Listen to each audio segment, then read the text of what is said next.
কৃষ্ণ জয় গুৰু শংকৰ। সেই কৃষ্ণ তজু পাৱে পখিলো হৰণ, মই অনাথৰ নাথ তুমি নাৰায়ণ, মই অনাথৰ নাথ তুমি নাৰায়ণ। আজি আমি পৰম শ্ৰদ্ধাৰ দীপক ব্ৰহ্ম বাপৰ লগত আছোঁ আপোনাৰ ধনশিৰি জিলা। ইয়াতে এটা পবিত্ৰ অনুষ্ঠান মণিকাঞ্চন প্ৰাথমিক শাখা আৰু ধনশিৰি জিলা শাখাৰ শ্ৰীমন্ত শংকৰদেৱ সংঘ লগতে আজি ভক্তি প্ৰসাদৰ ভ্ৰাম্যভাগ যি অনলাইন অনুষ্ঠান, ইয়াতে আপোনাৰ প্ৰায় 40জন মানে 50জনতকৈ অধিক ভাগৱতৰ বিশ্লেষক আহি উপস্থিত হৈছে শদিয়াৰ পৰা ধুবুৰীলৈকে। আৰু মাজত আমাৰ পৰমশ্ৰদ্ধাৰ বাপজনে উদ্বোধক দায়িত্বটো অৰ্পণ কৰিলে। তেখেতে জুচলাই খাটিটো মাৰি মানে চাকিটো জ্বলাই দিলে, উদ্বোধক কৰিলে। আৰু আমি অধমকে ভাগৱতৰ সৰলীকৰণৰ কাৰণে প্ৰায় 1 ঘণ্টা সময় 1.5 ঘণ্টা সময় আমি ভাগৱতৰ অনুষ্ঠান ভাগ কৰিলোঁ। দুইজনে এতিয়া অন্নমুঠি লৈ আমি দুজন আকৌ নামঘৰলৈ গৈ আছোঁ। আচলতে আজি এই জিলাখনত আহি আমি যথেষ্ট আনন্দিত হৈছোঁ, যথেষ্ট মৰম চেনেহ আছে ভকত বৈষ্ণৱসকলৰ। আৰু আমাৰ পৰম শ্ৰদ্ধাৰ দীপক ব্ৰহ্ম বাপক পাইছোঁ, তেখেতে অকণমান অনুভৱটো দাঙি দিয়ক। কৃষ্ণ। আজি আমি এই অনুষ্ঠানটোলৈকে আহি পেলাই কৃষ্ণ অতি আনন্দ অনুভৱ কৰিছোঁ। আৰু ইয়াত যিধৰণে ৰাইজে আদৰি লৈছে আৰু যিধৰণে সেৱাভাগ আগবঢ়াইছেগৈ, নাম প্ৰসংগৰ পৰা আদি কৰি সমস্তখিনিকে আদি কৰি ইয়াৰ মানে তুলনা নাই। আৰু গৰমকো নেওচা দি মানে এতিয়া চাওক, এতিয়া কাৰেণ্ট নাই, জেনেৰেটৰ চলি আছে, কিন্তু কোনো বিচনী লোৱা নাই। গৰমক নেওচা দি তেওঁলোকে যিধৰণে মানে শান্ত এটা পৰিৱেশ সৃষ্টি কৰি নিৰল নিষ্ঠুৰ পৰিস্থিতি হৈ পেলাই ধুনীয়াকৈ তেওঁলোকে আজি প্ৰধান সম্পাদক কৌশল ঠাকুৰে ভাষণ দি আছে, এই ভাষণত ভাগ লৈ আছে। তদুপৰি এই আমাৰ প্ৰহ্লাদ শইকীয়া বাপজনা আৰু আমাৰ এই বসুমতী বাপজনা, যিজনাৰ কষ্টত এই অনুষ্ঠানটো আজি জন্ম হৈছিলে, সেইজনৰ বাপক আজি একেলগে পাইছোঁ।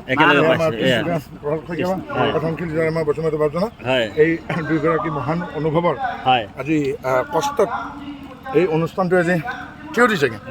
আৰু তেওঁলোকৰ আমি সেই ত্যাগ আমি স্বীকাৰ কৰিব লাগিব। যাৰ পৰিপ্ৰেক্ষিতত আজি ইমান সুন্দৰ এটা পৰিৱেশ আৰু চৌদিশৰ গোটেইখিনি আমাৰ ভাগৱতীসকল, আমাৰ ব্যাখ্যাকাৰসকল আৰু আমাৰ শুভাকাংক্ষীসকল আজি একগোট হ'বলৈকে এই আজি পৰিৱেশটো দিছেগৈ, তাৰ বাবে আমি সেৱা জনাইছোঁ।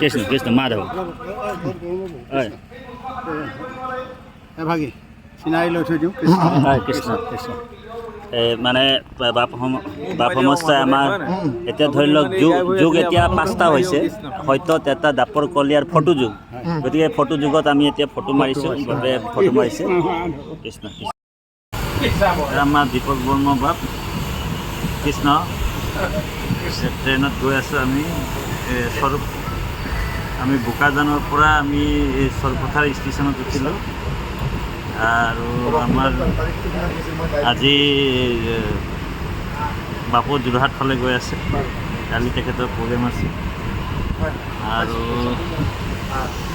অনুষ্ঠান আছিলে। তেখেতে ভাগৱত উদ্বোধক কৰিলে, আমি ভাগৱতৰ কিঞ্চিত বিশ্লেষণ কৰিলোঁ। গতিকে দুয়োজনে একেলগে ট্ৰেইনত আহিছোঁ।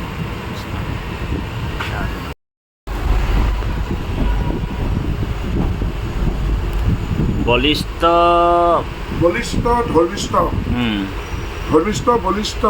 ধনুধর কিছু নয়, মানে কোন যুধিষ্ঠির, কোন ভীম, কোন অর্জুন মাত বুলি কৃষ্ণে যিখে চিন্তা সেইকে সত্য হৈ প্ৰথম স্কন্ধ 8ম অধ্যায় ভীষ্ম মুখ্য কথন, ভীষ্মই কুন্তীক উদ্দেশ্য কৰি কোৱা কথা শংকৰদেৱৰ অনুবাদ মূল আপোনালোকে মূল স্ক্ৰিপ্ট চাওক।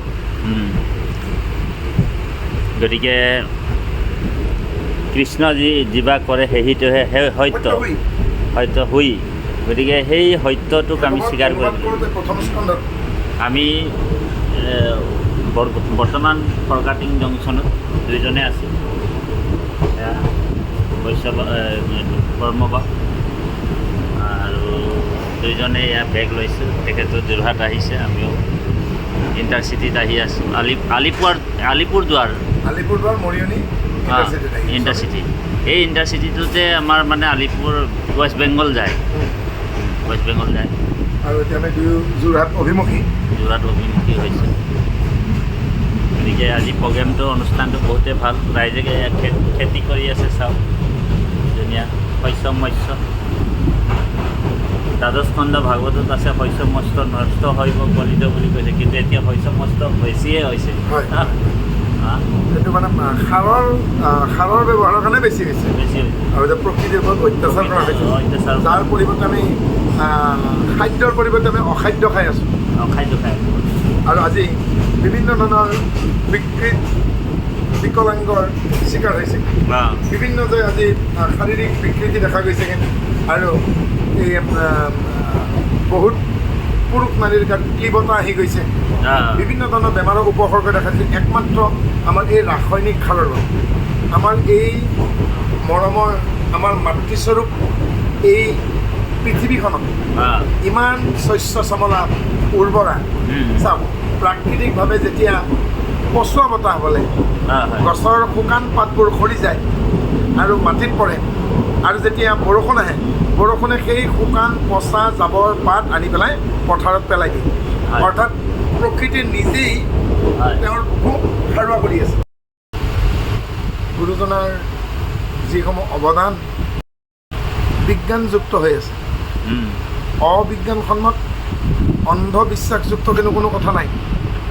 তেওঁ কিন্তু কোৱা নাই যে অমাৱস্যাত জন্ম হোৱা, শনিবাৰে জন্ম হোৱা, কাল সন্ধিয়াত জন্ম হোৱা সন্তানটোক পেলাই দিবা, কাল সৰ্প যুগত পৰা জন্ম হোৱা সন্তানটোক অমুক কৰিবা।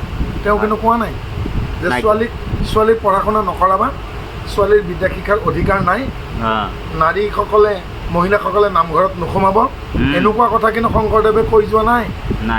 তেতিয়াহ'লে কোনজন গুৰুৰ বাক্যমতে আজিও বহুত নামঘৰত মহিলাসকলক প্ৰৱেশত বাধা দিয়ে? পাইছেনে বুজি? আজি অসমত আজিৰ তাৰিখত এতিয়াতো আমাৰ শ্ৰীমন্ত শংকৰদেৱ সংঘৰ প্ৰাথমিকৰ পৰা মূললৈকে 4টা স্তৰতে নামঘৰ আছে। প্ৰাথমিক নামঘৰ, আঞ্চলিক নামঘৰ, জিলা নামঘৰ, মূল নামঘৰ, আটাইবোৰ নামঘৰতে সন্ধাননিকৈ কেতিয়াবা পুৰুষে কেতিয়াবা মহিলাই নাম প্ৰসংগত ভাগ লয়, নহয় জানো? গতিকে আৰু জগতৰ গুৰু কৃষ্ণ যদি পুৰুষ হয়, নহয় জানো, তেওঁৰ গুণনাম দিনে ৰাতি হ'ব পাৰে অবিৰতভাৱে চেদ্যত হয়, আৰু তেওঁৰ অসুচি বুলি কোনো কথা নাই। ভগৱানটো কেতিয়াও অপবিত্ৰ নহয়। তেতিয়াহ'লে আজিৰ তাৰিখতো আহাৰ মাহত খাত লাগিলে বহুত নামঘৰত বন্তি নজ্বলে, তেতিয়া তাৰমানে তেওঁলোকৰ বিশ্বাস এই নেকি যে ভগৱানটো অসুচি হৈ যায়? আচ্ছা, এতিয়া কথা এইটো লয়, এতিয়া ভাল আপুনি এটা টপিক এটা ওলাই লয়। এতিয়া ব্ৰহ্মাণ্ড পুৰাণত কোনোবা এটা জেগাত আছে অম্বুবাচীত মানে যিহেতু উৰ্বৰা শক্তিটো পৃথিৱী হয়, গতিকে সেই সময়ত মানে ৰজস্বলা অৱস্থাত থাকে বুলি এইটো কৈছে।